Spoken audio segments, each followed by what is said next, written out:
বলছে আব্দুল্লাহ তোমার কি বিয়ে হয়ে গেছে? বলছে হ্যাঁ। কার সাথে? আমেনার সাথে। ওই মহিলা আওয়াজ দিয়ে বলছে আব্দুল্লাহ আমেনা পৃথিবীর শ্রেষ্ঠ নারী। জোরে বলুন সুবহানাল্লাহ। কেন? আমি তোমাকে বিয়ে করতে চেয়েছিলাম অন্য কারণে। কেন? তোমার কপাল মুবারকে পেশিনাতে নূরে মুহাম্মদ রাসূলের নূরের চমক দেখেছিলাম। আমি চেয়েছিলাম তোমায় নেকাহ করলে দোনো জাহানের সুলতানের মা হতে পারবো, তাই। জোরে বলুন সুবহানাল্লাহ। কিন্তু তোমার তো সেটা আমেনা নিয়ে নিয়েছে। আমেনার সেই সৌভাগ্য হয়ে গেছে, ওই যে সংসার করেছো তোমার পেশিনা থেকে নূরে মুহাম্মদ আমেনার রেহেম মুবারকে চলে গেছে। জোরে বলুন সুবহানাল্লাহ। আমি যাতা ঘরের মেয়ে নয় আব্দুল্লাহ, পৃথিবী বিখ্যাত ধনী ঘরের মেয়ে। আমি তোমাকে এমনি এমনি বিয়ে করতে চাই না, আমি নূরে মুহাম্মদ রাসূলের মা হতে চেয়েছিলাম। আমার রাসূল পাক সাল্লাল্লাহু আলাইহি সাল্লামের আম্মা জান বলেন আব্দুল্লাহর সঙ্গে আমার জীবন শুরু হলো। আমার শরীর থেকে সংসারের পর খুশবু বেরোতে শুরু হয়েছে। জোরে বলুন সুবহানাল্লাহ। তার মানে কি এখন আর আব্দুল্লাহ হুজুরের পেশিনাতে নাই, এখন আম্মা আমেনার রেহেম মুবারকে চলে এসেছে। আর আমার নবী পাক হলেন কি? খুশবু। জোরে বলুন সুবহানাল্লাহ। নিশ্চয়ই আপনারা নাম শুনেছেন আবু জেহেলের, চেনেন তো নাকি? একটু বলবেন। হ্যাঁ, আজকাল আমাদের এলাকাতেও কিছু কিছু আবু জেহেল বেরিয়েছে, এখন কোনো ছোট ছোট আবু জেহেল। এ কথা বললাম কষ্ট হলো? ছোট ছোট আবু জেহেল বেরিয়েছে। সেদিন বড় আবু জেহেল আমার নবীকে কষ্ট দিয়েছে, এখন ছোট ছোট আবু জেহেলরা নবীর দ্বীনকে কষ্ট দিচ্ছে। এই তো ব্যাপার। সেদিন আবু জেহেল আমার নবীকে মিটাতে চেয়েছে, এখন ছোট ছোট আবু জেহেল গুলো আমার নবীর দ্বীনকে মিটাতে চাইছে। কি গো, মিটাতে দেবে? কথা বলো, ঠিক বলছো? 500,000-এ বিক্রি হয়ে যাও তো আবার মাঝে মাঝে। মুনাফিকি করতে না, ধ্বংস হয়ে যেতে। তা আবু জেহেলের ছেলে ইকরামা একদিন আমার নবী পাক সাল্লাল্লাহু আলাইহি সাল্লাম আসছে, আমার নবী পাককে দেখে থাকতে পারেন। যেমন আমরা ঈদে গলায় গলায় মিলি না, আমার রাসূলুল্লাহকে জড়িয়ে ধরে গলায় গলায় মিলতে শুরু করেছে। বলুন সুবহানাল্লাহ। আবু জেহেলের ছেলে তখন ঈমান আনেনি, বাপের দিকেই তখন। আর আবু জেহেল আইন করেছে মুহাম্মদ রাসূলের কাছে যে যাবে তাকে কতল করা হবে, মৃত্যুদণ্ড দেওয়া হবে, আইন ঘোষণা। আবু জেহেল তৎকালীন জালিম শাসক ছিল। এখনো যেমন অনেক জালিম শাসক বেরিয়েছে, জলসা মাহফিলে দিন ইসলামের আলোচনা সবাই গেলে জুলুম করে। বিশেষ করে আবার আমার মাহফিলে এলে তারা বেশি জুলুম করে। কি অনেক জায়গার মাহফিলে গেলে কারেন্টের তার কেটে দেয়, শুনছেন তো নাকি? এই সব যারা জুলুম করে অবশ্যই এরা মানুষের উপর অত্যাচার করেছে। হক্কুন নাস, মানুষের উপরে জুলুম করার জন্য আল্লাহ এদেরকে জাহান্নামে দেবে, কোরআনে আল্লাহ বলেছে। কথা বুঝে আসছে তো ভাইরা? আমার আবু জেহেলের ছেলে আমার রাসূল পাক সাল্লাল্লাহু আলাইহি সাল্লামকে জড়িয়ে ধরেছে। আর এই খবরটা একজন আবু জেহেলের কাছে দিয়েছে। আবু জেহেল, তুমি তো আইন করেছো মুহাম্মদ রাসূলের কাছে কেউ গেলে তাকে মৃত্যুদণ্ড দেওয়া হবে। তোমার ছেলে তো শুধু গেছে তা নয়, তাকে আবার গলায় গলায় আলিঙ্গন করছে, গলায় গলায় মিলছে। কি হবে? আইন কি সবার জন্য সমান না আলাদা? বাস্তবে কি দেখো, আইন সমান না আলাদা? গরিবের ছেলে যদি কারো খেতে শশা চুরি করে খায়, পেটের জ্বালায়, তাকে পুলিশ তুলে নিয়ে যে জেলে ফেলে মারে। আর যারা দেশ চুরি করছে, সমাজ চুরি করছে, তাদেরকে পুলিশ পাহারা দিয়ে নিয়ে যাচ্ছে। আইন সমান না আলাদা? খবরদার সমান বলবেন না। কিন্তু তৎকালীন সময়ে আবু জেহেল বদমাইশ হলো, ওর নীতিটা ঠিক ছিল। এখনকার জালিমদের নীতিও ঠিক নেই। কি এই কথাগুলো মাঝে মাঝে বলছো, অসুবিধা হচ্ছে? ভুল তো কিছু বলছি না, শরীয়তের বাইরে তো কিছু বলছি না। আবু জেহেল বলল আমার ছেলে তো কি হয়েছে, আইন সমান, যাও ওকে কতল না করে ওকে জঙ্গলে গিয়ে বেঁধে দাও, জীব জন্তু পশু পাখিরা ছিঁড়ে ছিঁড়ে খাক। একরামাকে নিয়ে গিয়ে জঙ্গলে বেঁধে দেওয়া হয়েছে। চারিদিক থেকে হিংস্র পশুরা আসছে একরামাকে খাবে বলে, কিন্তু এসে কাছে আসছে না, জোর করে ঘিরে সব দাঁড়িয়ে আছে একরামার মুখের দিকে তাকিয়ে। একরামা বলতে লেগেছে, জঙ্গলের পশুরা আমাকে কেন খাচ্ছ না? আমার মতো হতভাগ্য আর কে আছে? আমার বাবা আমাকে নিজে জঙ্গলের মধ্যে বন্দি করে রেখে গেছে, আমার বাবা নিজে আমাকে মৃত্যুদণ্ডের ঘোষণা দিয়েছে, কেননা মুহাম্মদ রাসূলকে আমি আলিঙ্গন করেছি, গলায় গলায় জড়িয়েছে, মুহাম্মদ রাসূলের কাছে যাওয়ার জন্য ঘোষণা হয়েছে। এই জঙ্গলের পশুরা আমাকে কেন খেয়ে নিচ্ছ না? এই সময় পশুদের মধ্যে থেকে আওয়াজ আসতে লেগেছে, একজন বলতে লেগেছে, একরামা অবশ্যই তোমাকে খেয়ে নিতাম, কিন্তু তোমাকে আমরা আর খেতে পারবো না, তোমাকে খাওয়া আমাদের জন্য নিষেধ হয়ে গেছে। কেন নিষেধ হয়ে গেছে? একরামা রে, তোমার শরীর থেকে আখরি নবীর খুশবু বাইর হচ্ছে। আরো জোরে বলুন সুবহান। একরামা কিন্তু ইসলাম কবুল করেন না তখন,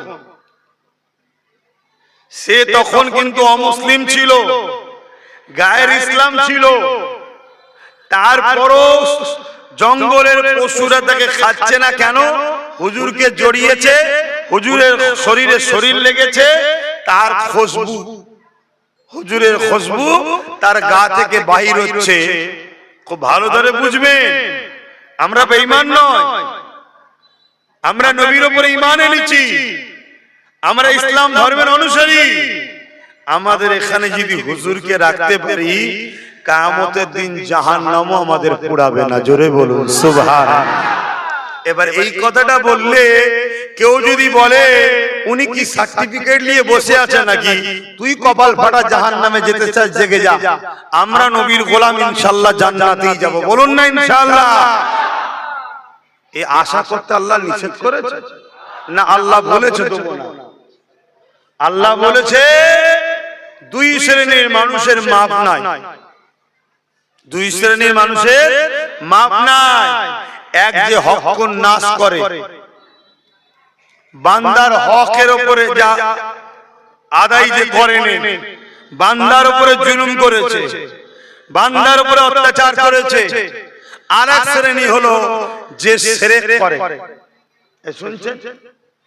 বাকি আমার আল্লাহ বলেছে তোমরা যত গুনাহ করে ফেলো না কেন, আমার রহমত থেকে নিরাশ হও না, আমার কাছে শুধু বলো আল্লাহ আমি ভুল করেছি। আমি আল্লাহ তোর চোখ দিয়ে যদি পানি নাও বেরোয়, কান্নার মতো মুখ কর, আমি আল্লাহ তোকে মাফ করে দেবো। জোরে বলুন সুবহানাল্লাহ। তাহলে আমরা আল্লাহর কাছে আশা করতে পারি না? পারি। কিন্তু যারা শিরক করে আর মানুষের উপরে জুলুম করে, কথা বুঝছেন তো নাকি? আমাদের এরকম মুনাফিক মুসলমান আছে না? না, মসজিদে ঠিক মতো পাওয়া যায় কি জানি না, কিন্তু অন্য জায়গায় খেতে কাটতে আগে চলে যায়।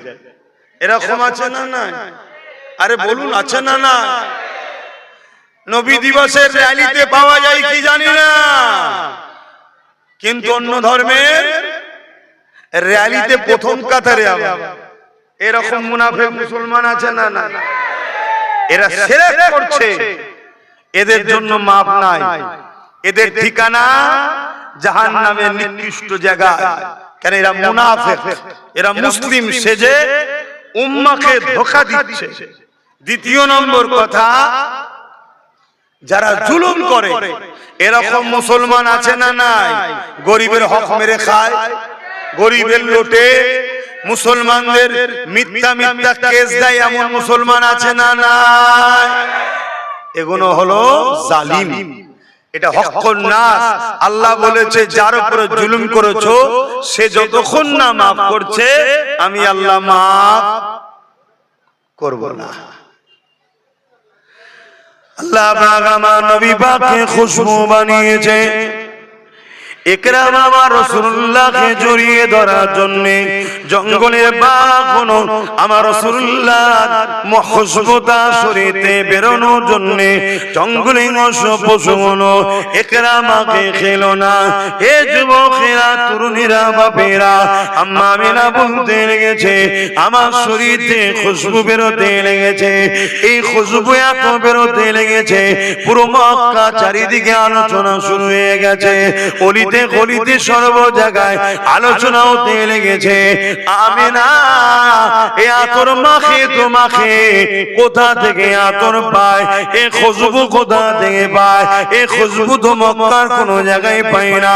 এই আলোচনার গুঞ্জন রাসূলুল্লাহ দাদা জান হযরত আব্দুল মুত্তালিব হুজুরের কানে চলে গেছে। হযরত আব্দুল মুত্তালিব তিনার পরিবারকে জিজ্ঞাসা করছে, অর্থাৎ রাসূলুল্লাহ দাদি জানকে জিজ্ঞাসা করছে যে আমাদের পুত্রবধূ আমিনা আতর কোথা থেকে পায় যার খুশবুর চর্চা পুরো মক্কা জমিনে হতে লেগেছে, কি ব্যাপার কোথা থেকে পায়? রাসূলুল্লাহ দাদি জান বলতে লেগেছে হ্যাঁ আমিও আপনাকে বলবো মনে করে আমি যখন কোন সময়ে আমিনা গোসলখানা থেকে বাইর হয় আর আমি যখন তারপরে ঢুকি আমি অবাক হয়ে যাই, যেন মনে হয় কোন আতরের গোডাউনে ঢুকে গেছি। এত খুশবু। আহা, সেই নবীর উম্মত আমরা। নিজেকে চেনো। সামান্য দুনিয়া স্বার্থে ইসলামের দুশমনদের সঙ্গে উঠা বসা করে নিজের আখিরাত নষ্ট করো না। শুনছেন তো? হিন্দু হোক, খ্রিস্টান হোক, আদিবাসী হোক, সাঁওতাল হোক, বাগদি হোক, দুলে হোক, মুচি হোক, আরো কত ধর্মের মানুষ আছে, সবার সঙ্গে মেশো। ইসলামের নিষেধ নাই, সবাই মানুষ, সবাই মানুষ, ভাই ভাই মিলে মিশে থাকো, সবাই বাপ আদম মা হওয়ার ছেলে। শুনছো তো নাকি? কিন্তু ততক্ষণ পর্যন্ত মিশতে পারবে, ততক্ষণ পর্যন্ত কারবার করতে পারবে, ততক্ষণ পর্যন্ত লেনদেন করতে পারবে, ততক্ষণ পর্যন্ত বন্ধুত্ব সহযোগিতা একে অপরকে করতে পারবে, যতক্ষণ পর্যন্ত না সে তোমার দ্বীনের বিরোধী কিছু কথা বলবে, দ্বীনের বিরোধী কোনো ষড়যন্ত্র করবে। মানুষ হিসাবে মানুষের সঙ্গে মিশা ইসলামে নিষেধ, জোরে বলো, নাই। কিন্তু যেই তোমার দ্বীনের বিরুদ্ধে আগুন তুলবে, সে অমুসলিম হোক আর মুসলিম সুরাতে মুনাফিক হোক, আর তার সাথে সম্পর্ক কোনোভাবেই রাখা যাবে না। তবে এতটুকু বলবো, আমার নবীর কথা, আমার কথাকে যারা ব্যঙ্গ করবে, ক্রিটিসাইজ করবে, তারা আমার সঙ্গে বিরোধী করছেন না, তারা আল্লাহ ও রাসূলের সঙ্গে বিরোধী করছেন। কেন? মুখ তো আমার, কথা তো আল্লাহ ও রাসূলের। কথা শুনছেন না শোনেন না? হ্যাঁ, আমি যা বলেছি, যা বলছি, আগামী তো আল্লাহ জানো সেইভাবেই বলা, যেটা কোরআন সুন্নাতে আছে। বাইরে কোনো কথা বলার আগে আল্লাহ যেন আমার জবানকে বন্ধ করে দেয়। বলুন আল্লাহুম্মা আমিন। কথা বুঝে আসছে? অনেকে বোঝে না, সমালোচনা করে। আমি সতর্ক করছি, তুমি বেঈমান হয়ে যাবে। কেন? মুখ আমার, কথা আমার নয়। কথা কার? আমার রাসূলের। যদি কোন মুসলিম লিবাসে, মুসলিম সুরাতে আমার নবীর দ্বীনের বিরোধী করে, আর কেউ অমুসলিম যদি আমার নবীর দ্বীনের বিরোধী করে, এই দুজনের মধ্যে আবার বেশি ভয়ানক হলো মুসলিম সুরাতে যে নবীর দ্বীনের বিরোধী করছে, ইসলাম বলছে আরো বেশি ভয়ানক। কেন?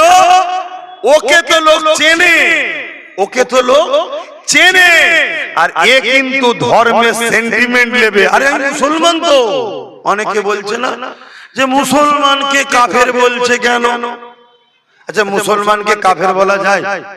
এক কথা বলবেন, মুসলমানকে কাফের বলা যায়? নাউজুবিল্লাহ, যে বলবে সে কাফের হয়ে যাবে। কিন্তু মুসলমান যখন কুফরি করে তখন সে কি আর মুসলমান থাকে? তাকে তো বলতেই হবে শরিয়াতের হুকুম এটা। শুনছেন, মশলাটাই বুঝতে পারছেন, শুধু গোল পাকিয়ে দিচ্ছে। আর একদল মুনাফিক বক্তা বেরিয়েছে, ওদের কাছ থেকে পয়সা নিচ্ছে, ওদেরকে বলছে জয় জয় জয় জয় জয় জয়, তুমি ঠিক আছে। ও ভাবছেই তো আমার মোল্লা বলে দিয়েছে। কেমনটা জানেন, একজন স্বামী স্ত্রী একে অপরের মধ্যে ঝগড়া হয়ে এখন তিনটে দিয়ে দিয়েছে, বুঝতে পারছেন তো নাকি? তিনটে দিয়ে দিয়েছে। দিবার পর এক মুফতির কাছে গেছে, মুফতি ফতোয়া দিয়েছে, বেটা তুই যা করেছিস ব্যাস একেবারেই শেষ, তাহলিল ছাড়ার উপায় নেই। শুনছেন তো নাকি? ও তো মাথায় হাত, ওর মাথায় হাত। আর সমাজে কিছু ভাড়াটিয়া লোক ছাড়া থাকে, সমাজে কিছু ভাড়াটিয়া লোক ছাড়া থাকে, ধরে ধরে নিয়ে যাওয়ার জন্য যা পয়সা হবে কিছু কনসেশন তোকে দেবো খনি। শুনছেন, এইরকম কিছু একটা লোকের পাল্লায় ও গিয়ে পড়েছে।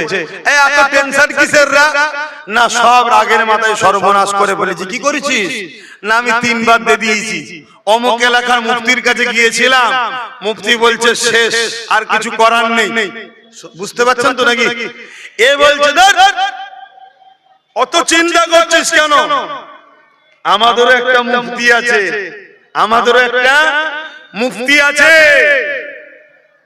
20,000 টাকা খরচ করতে পারবি তো? শুনছেন, ও মশলা ঘুরিয়ে দেবে। বলছে তাই নাকি? এ বাচ্চা তো সাধারণ মুসলমান, এ তো মুসলমান সাধারণ। এ যে হাজি কি হয়েছে, অসুবিধা নেই, একবার হয়েছে, বলুন বলুন। ফতোয়া দিয়ে তো ঘুরিয়ে দিল। ও সংসার করছে, 4টে ছেলে হয়েছে। এই 4টে ছেলে শরিয়াতের ভাষায় কি বলে? কথা বলছে না? এই 4টে সন্তান শরিয়াতের ভাষায় কি বলে?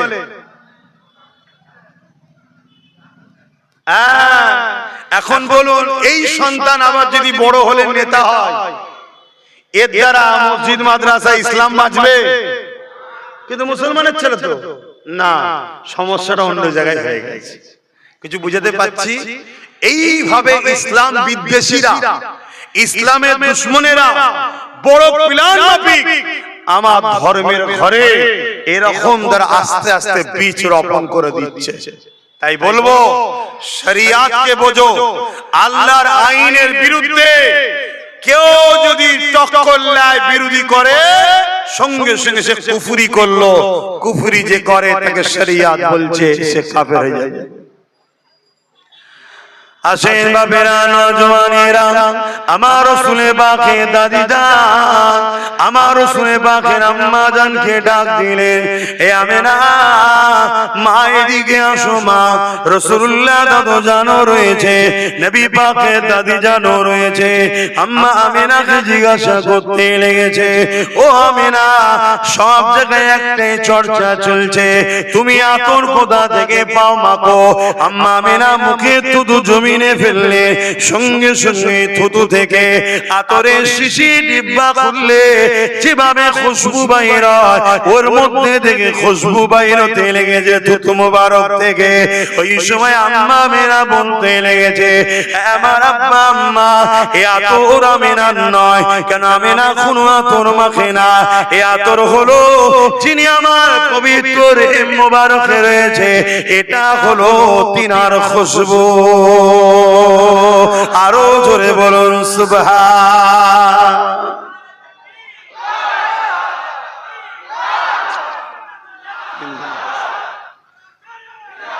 আমার যুবক ভাইরা, সেই নবী পাককে মহব্বত করো, ভালোবাসো, পিয়ার করো। তিনি আমাদের নেতা, আমাদের গর্ব। এই খুশবুওয়ালা নবী ছেড়ে দিয়ে দুর্গন্ধওয়ালাদের পিছনে ছুটছো, বোকা কোথাকারে। তোমার নবীর আখলাক, চরিত্র, আদর্শ তোমাদের জন্য মডেল।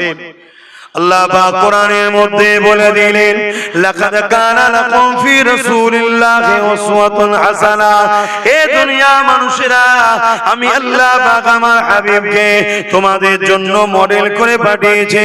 তোমরা নামাজ পড়বে আমার নবীকে দেখো, তোমরা রোজা রাখবে আমার নবীকে দেখো, তোমরা হজ করবে আমার নবীকে দেখো, তোমরা দান খয়রাত করবে আমার নবীকে দেখো, তোমরা জিন্দেগি সংসার জীবন করবে আমার নবীকে দেখো। এক কথায় জীবনের প্রতিটা মুহূর্তে নবী হলেন আমাদের মডেল। হে মুসলমান ঘরের ছেলে মেয়েরা শুনে রেখে দাও, এমনকি ধর্মনীতি আমার নবীকে দেখে অনুসরণ করো, সমাজনীতি আমার নবী পাক হলেন মডেল, পরিবার নীতি আমার নবী পাক হলেন মডেল, রাজনীতি আমার নবী পাক হলেন মডেল, রাষ্ট্রনীতি আমার নবী পাক হলেন মডেল।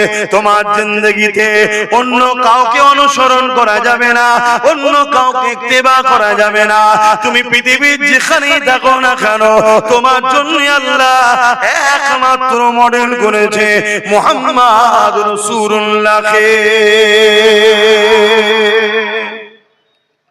সেই নবীকে অনুসরণ করো, সেই নবী পাক সাল্লাল্লাহু আলাইহি সাল্লামকে প্যার করো, ভালোবাসো। আখরি জামানা ফিতনা ভরা পৃথিবী। আল্লাহ রাসূল বলতে, যেমন পানি হলে বাড়ির ছাদে বা বাড়ির উপরে টালিতে খোলাতে যাই বলেন, যেভাবে পানি পড়ে আখরি জামানায় মানুষ ওইভাবে ফিতনার মধ্যে জড়িয়ে যাবে। ফিতনা তার বাড়িতে তার উপরে এইভাবে আসবে। এটা খুব কঠিন সময়। দাড়ি দেখিয়ে, টুপি দেখিয়ে, মুসলমান সেজে মৌলানা, মুফতি, পীর, পীরজাদা, বক্তা, মুসলিম দরদি, নেতা ইত্যাদি ইত্যাদি দেখিয়ে আমাদেরকে ধ্বংস করে দেওয়ার প্ল্যান চলছে। তবে মনে রাখবেন, দয়ার নবী এজন্য আমাদেরকে জানিয়ে দিয়েছে, আমার মাননেওয়ালারা, তোমরা আমাকে যারা মানো, রাসূল বলছেন তোমরা কুরাইশের নেতৃত্ব মানবে, আমাদের লিডার হবে কুরাইশ বংশের ছেলে। এটা মাথায় থাকবে তো নাকি? তার পিছনে দাঁড়াবে আমার রাসূল বললেন। তাহলে কি হবে? নবীর বংশের খাতিরে আল্লাহর পক্ষ থেকে বরকত ও সাহায্য আসবে। জোরে বলুন সুবহানাল্লাহ। যা কাছেন আমার নবী পাকের মিলাদের মাস চলছে। আল্লাহ নবী শিশুবার আরো কিছু কথা আপনাদের কাছে বলি। কি গো, শুনবেন তো না? নবীর ছোটবেলার আলোচনা শোনা যাবে না, এরকম ধাকিদা নয় তো।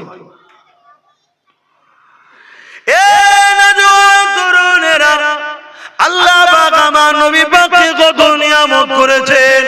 আম্মা জানা মেরা বলতে লেগেছে, আমি একদিন ঘরের মধ্যে প্রবেশ করলাম, হঠাৎ করে দেখতে লাগলাম আমার ঘরের দেয়ালগুলো পর্যন্ত আমি আমেনা আমাকে সালাম দিতে লেগেছে, আমাকে মুবারকবাদ দিতে লেগেছে, আর বলতে লেগেছে, আমেনা রে ধন্য তুমি সাইয়্যিদুল মুরসালিনের মা হয়েছো।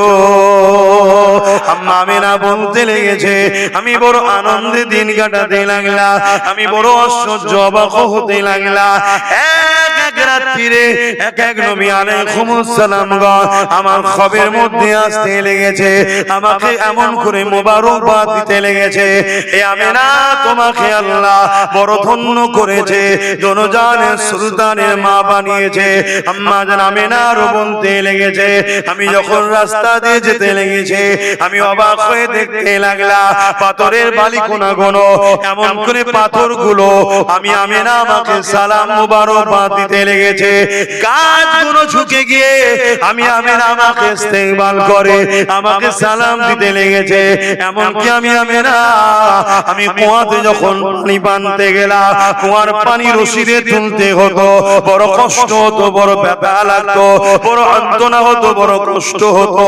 কিন্তু আমি আমেনা নবী মুহাম্মদ রাসূল যখন আমার রেহেমে মুবারকে ছিল, আমি আমেনা যখন কুয়ার পানি আনতে গেলাম, আমি অবাক হয়ে গেলাম। ওই কুয়ার পানির ভেতর থেকে সালাম আসে, আমেনা তোমাকে সালাম, মুবারকবাদ তোমাকে। এ আমেনা রে, কি দরকার ছিল পানি আনার জন্য কুয়ার কাছে আসা। হে আমেনা হুকুমটা করলে আমি পানি তোমার ঘরে গিয়ে ভরে দিয়ে আসতাম। আরো জোরে বলুন সুবহান। শুনছেন কি গো, শুনছেন তো নাকি? অনেক মুসলমান দাবিদার এমনও আছে যারা নবীর মুজিজা মানে না। মুজিজা বোঝে কি গো, বলবেন তো হ্যাঁ কি না? মুজিজা বোঝে? মুজিজা হলো এমন কিছু অলৌকিক ঘটনা যেটা নবীদের দ্বারা আল্লাহ ঘটায়। নবীদের দ্বারা আল্লাহ ঘটায় সামনের ব্যক্তিকে আজিজ করার জন্য।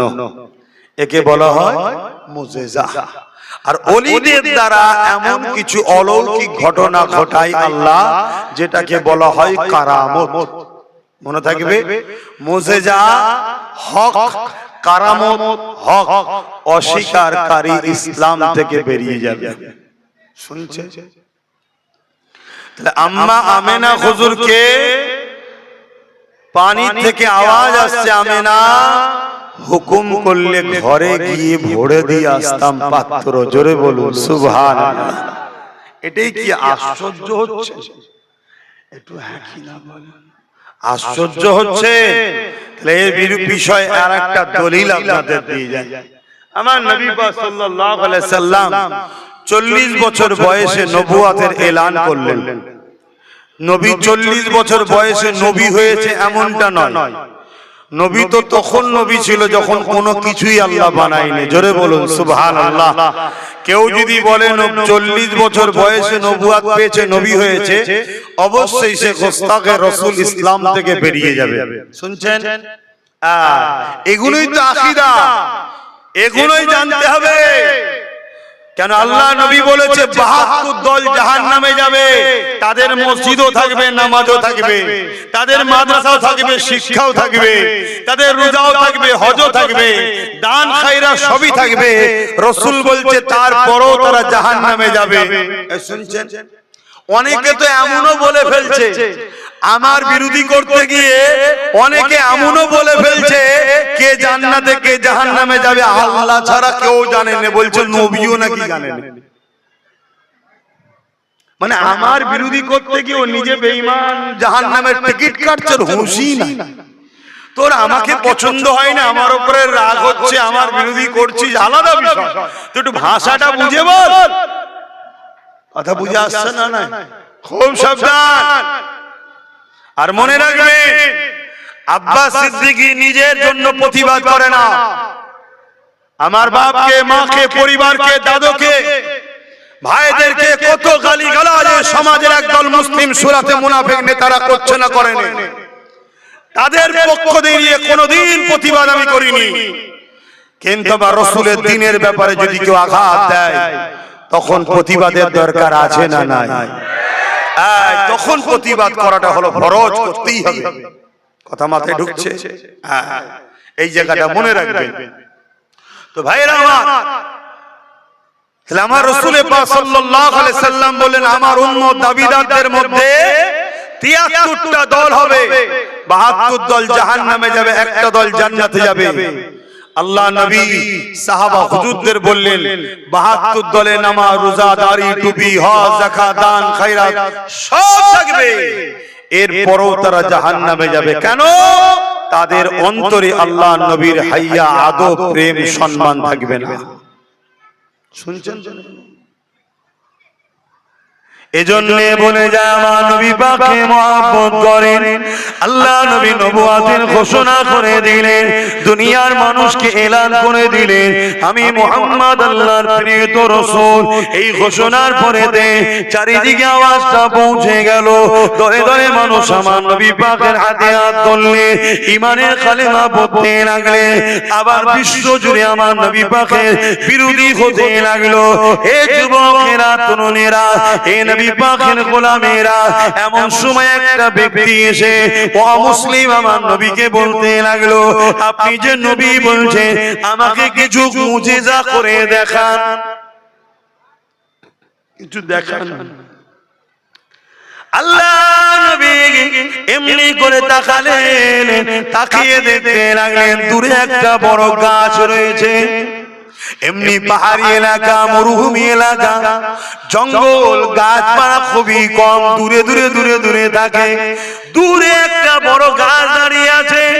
আল্লাহ নবী বললেন, যাও ওই গাছকে গিয়ে বলো মুহাম্মদ রাসূলুল্লাহ আল্লাহ নবী তোমাকে ডেকেছে। যুবকেরা, তরুণেরা, ওই মানুষটা চলে গেল, ওই অমুসলিমটা চলে গেল, ওই গাছের কাছে গিয়ে বলতে লাগলো, এ গাছ তোমাকে মুহাম্মদ রাসূলুল্লাহ আল্লাহ নবী ডেকেছে। খুব ঠান্ডা মাথায় শুনবে, অমুসলিম হলো সে জানে নবী যদি হয় গাছ তার কথাই আসবে। আজকে মুসলমান দাবি করে নবীকে মানতে চায় না, অমুসলিম জানে নবী যদি হয় আমার কথাটা গাছ শুনবে। আমি অমুসলিম হতে পারলো, পাঠিয়েছে যখন নবী, গাছ অবশ্যই তাহলে শুনতে পারবে। এই জন্য সে আগিয়ে গেল, আগিয়ে গিয়ে বলতে লাগলো, মুহাম্মদ রাসূলুল্লাহ আল্লাহ নবী তোমাকে ডেকেছে। ওই অমুসলিম বলতে লাগলে, আমি অবাক হয়ে দেখতে লাগলাম গাছের মধ্যে কম্পন শুরু হলো, কাঁপা শুরু হলো। সে নিজেকে জমিন থেকে শেকড় টেকড় নিয়ে উঠে পড়লো।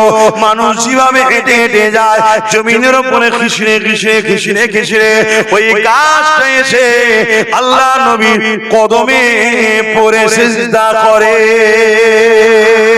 এই যুবকেরা, তরুণেরা, এই অবস্থাটা দেখে ওই অমুসলিমটা ইমানের নূরে কলেমা পড়ে আর সে অমুসলিম না, নবী পাকের সাহাবী হয়ে যায়।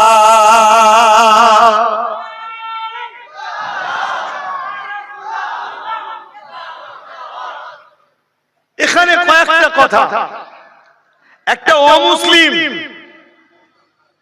তার কথা গাছ শুনলো কি করে? এই শুনছেন, নবী ডাকবে, আসবে, এটা স্বাভাবিক ব্যাপার, কারণ আল্লাহ নবীদের পাওয়ার দিয়েছে। গাছ থেকে তো নবী গিয়ে ডাকে না, গাছ থেকে গিয়ে অমুসলিম বলছে। দ্বিতীয় নম্বর, সেই অমুসলিমের ভাষা, মানুষের ভাষা গাছ বুঝলো কি করে? তোমার এই সায়েন্সের ব্রেন কাজ করবে না এখানে। কেন? সায়েন্স তো 150 বছরে, এটা আল্লাহর কুদরত এখানে কাজ করছে। জোরে বলুন সুবহানাল্লাহ, আরো জোরে বলুন সুবহানাল্লাহ। কথা মাথায় শুনছে? আমার নবী পাক সাল্লাল্লাহু আলাইহি সাল্লামের মুজিজা একে বলা হয়। একে কি বলা হয়?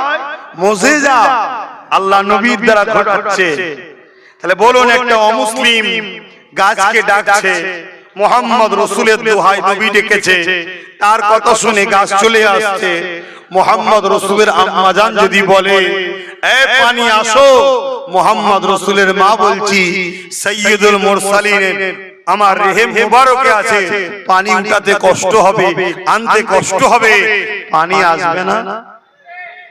এটাই তো আমাদের আদব, এটাই তো আমাদের প্রেম, এটাই তো আল্লাহর কুদরতের উপরে ভরসা আমাদের। কেন সবকিছু কার ক্ষমতায় হয়? আল্লাহর ক্ষমতায়। ভাবেরা, নওজওয়ানেরা, তরুণেরা, আমার রাসূলুল্লাহ চাচা আবু তালেব বলতে লেগেছে, হে মুহাম্মদ সাল্লাল্লাহু আলাইহি ওয়াসাল্লাম, আমি আপনাকে খুব ভালোভাবে চিনি। কেন শিশুবেলা থেকে আপনাকে লালন পালন করছি, ছোটবেলা থেকে দেখছি। এইভাবে আমার নবী পাকের শিশুবেলার কথা নবী পাকের চাচা জানাবো তালেব শোনাতে লেগেছে। এই শোনাতে শোনাতে বলতে লেগেছে, হে মুহাম্মদ সাল্লাল্লাহু আলাইহি একদিন আপনি ছোটবেলায় পূর্ণিমা চাঁদ উঠেছে, খোলা আকাশের নিচে আপনাকে শুইয়ে রেখেছে। আমি আবু তালেব আপনাকে দেখতে এলাম, হঠাৎ করে আসমানের দিকে নজর পড়ে যায়। আমি অবাক হয়ে দেখতে লেগেছি, ওই চাঁদ জমিনের দিকে নেমে আসতে লেগেছে। এ যুবকেরা, তরুণেরা, যে আল্লাহ পাক চাঁদ বানিয়েছে, সেই আল্লাহ পাক চাঁদকে সীমাটতে পারে, ছোট করতে পারে। সেই আল্লাহ পাক চাঁদকে জমিনে নামাতে পারে এই ক্ষমতা আমার আল্লাহ পাকের আছে না নাই? এ না জওয়ানেরা তরুণেরা, আবু তালেব বলতে লেগেছে, আমি দেখতে লাগলাম চাঁদ নেমে আসতে লেগেছে, আস্তে আস্তে আস্তে আস্তে আপনার এত কাছে চলে এসেছে। আপনি যে দুলনাতে দুলেছিলেন, আমার মনে হচ্ছিল চাঁদটা যেন আপনার উপরে পড়ে যাবে। আমি আবু তালেব চিৎকার দিয়ে উঠলাম, চিৎকার দিয়ে চোখ বন্ধ করে আওয়াজ দিয়ে উঠলাম। কিছুক্ষণ পরে চোখ খুলে আমি অবাক হয়ে গেলাম। আমার রাসূল বললেন, কি দেখতে লেগেছিলেন চাচা? ওই সময় বলতে লেগেছিলেন, হে মুহাম্মদ সাল্লাল্লাহু আলাইহি সাল্লাম, আপনি শিশুবেলায় দুলনায় দুলে দুলে হাত পা লাড়ালাড়ি করতেছিলেন, আর আপনার হাত পা লাড়ালাড়ির ইশারাতে ওই চাঁদ সে যেন আপনাকে এমন করে লড়ে লড়ে যেদিকে ইশারা করেন সেদিকে যায়। চাঁদ যেন আপনাকে খেলা দেখাতে লেগেছে। আরো জোরে বলুন সুবহান। যে রাসূলুল্লাহর উঙ্গলির ইশারায় শিশুবেলায় চাঁদ লড়ালড়ি করে, ডান দিকে ইশারা করলে ডান দিকে যায়, বাঁ দিকে ইশারা করলে বাঁ দিকে যায়, সেই রাসূলুল্লাহকে লিডার বলে মানো, নেতা বলে মানো, দ্বিতীয় কাউকে মেনো না। শুনছো তো নাকি? আর সেই নবীর রাস্তায় যারা চলবে তাদের পাশে দাঁড়াও, তাদেরকে সহযোগিতা করো।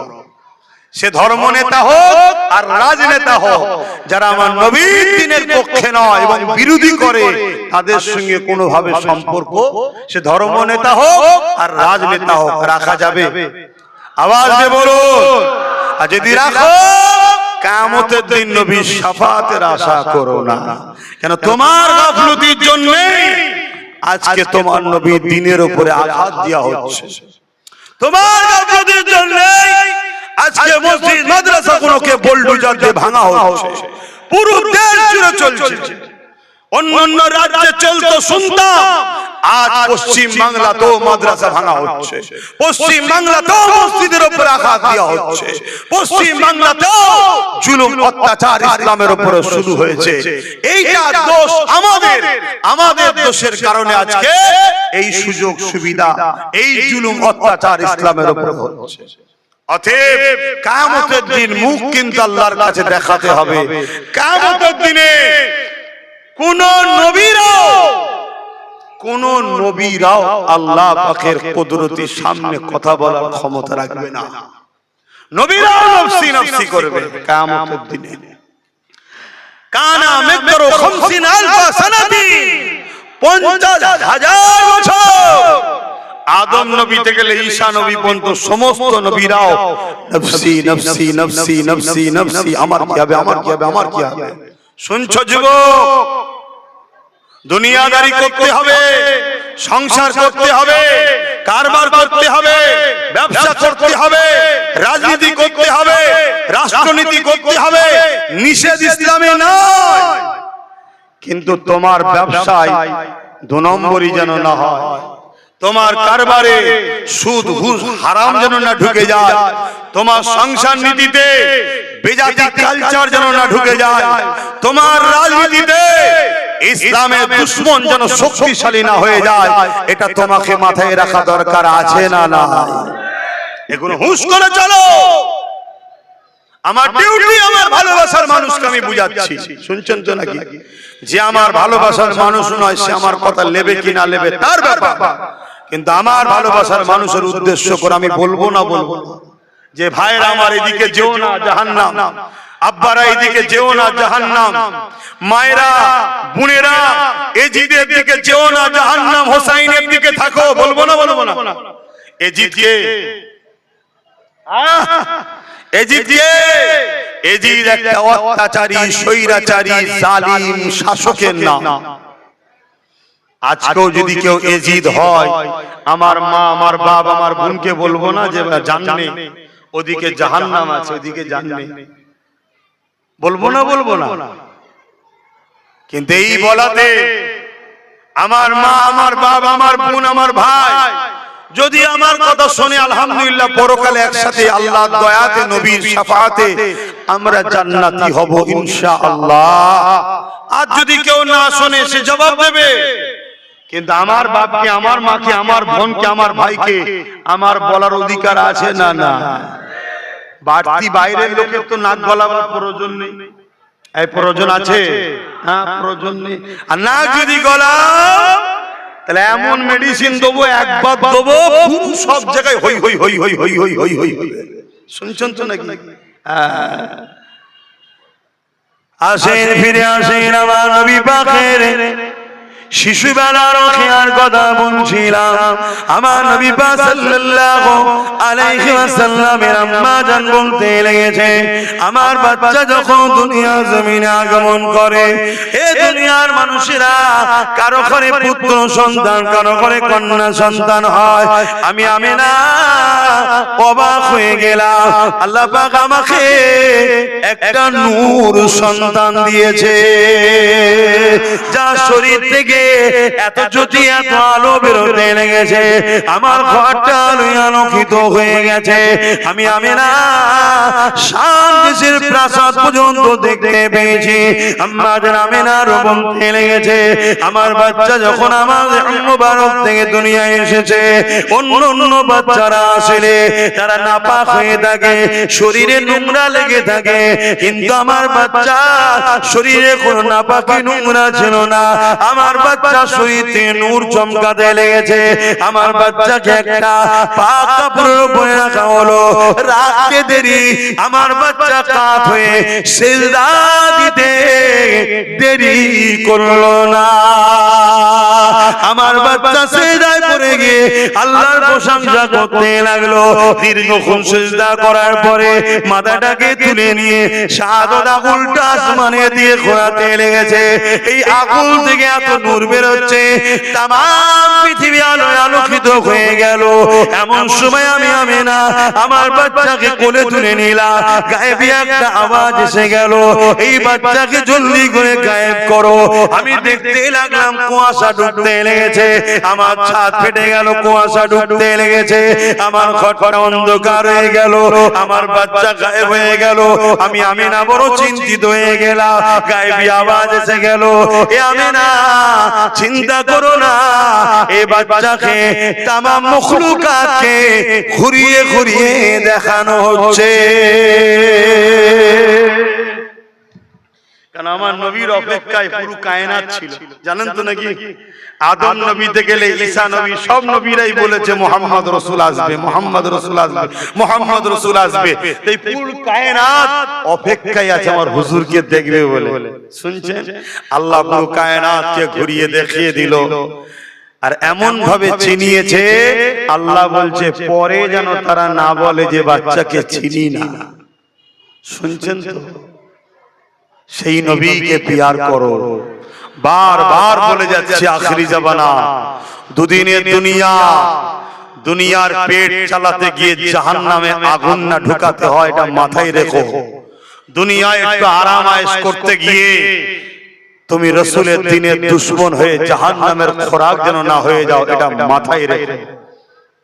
এ শিক্ষা, এ ঘোষণা আমি আমার জাতিকে বারবার দিচ্ছি, বোঝো বোঝো বোঝো। আর মনে রেখে দিও, পৃথিবীর জালিম যত বড়ই শক্তিশালী হোক না কেন, তুমি আল্লাহ রাসূলের যদি হও, আমার আল্লাহ তোমার জন্য যথেষ্ট। জোরে বলুন সুবহানাল্লাহ।